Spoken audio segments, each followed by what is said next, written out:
Why do we think? Why do we question? Why do some of us lie awake at night? Not because we're afraid, but because we're curious. That's where psychology and philosophy meet. Philosophy asks, what is truth? What is meaning? What is self? But psychology asks, why do we even care? The psychology of philosophy is the study of the mind, asking about itself. It's the mirror turning toward the mirror, a snake tracing its own tail, not to trap itself, but to understand its shape.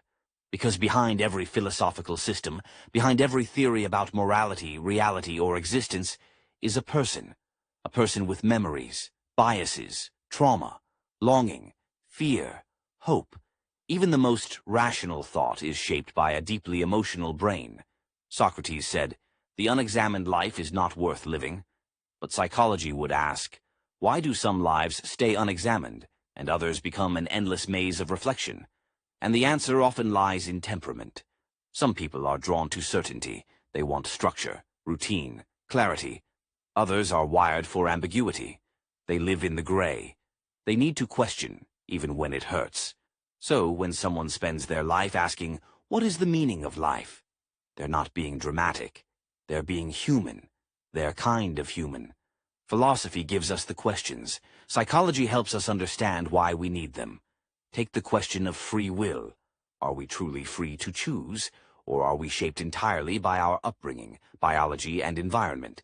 A philosopher might break this down logically, but a psychologist sees something else, a person trying to reconcile guilt, or shame, or a need to believe they had control over a life that often felt out of their hands. In this way, philosophy becomes more than a mental exercise. It becomes therapy with no couch. Even the most abstract thinkers, Descartes, Nietzsche, Camus, were not just minds. They were minds in pain, minds in love, minds at war with their time and their culture. And every question they asked came from a place inside them.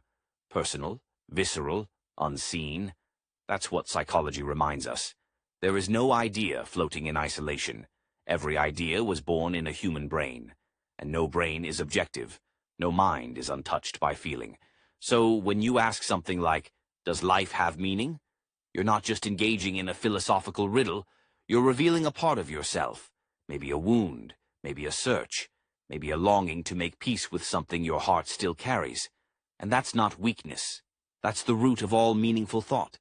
The psychology of philosophy teaches us one thing above all, that thought is never separate from emotion. And questions aren't asked in a vacuum.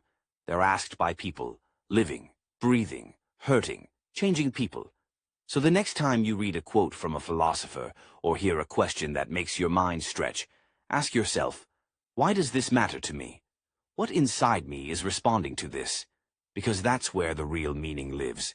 Not just in the words, but in the reaction they stir within you.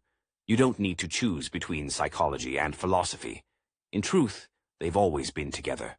Two sides of the same mirror. One asking what the world is, the other asking why we care. And maybe meaning itself is not something we find out there.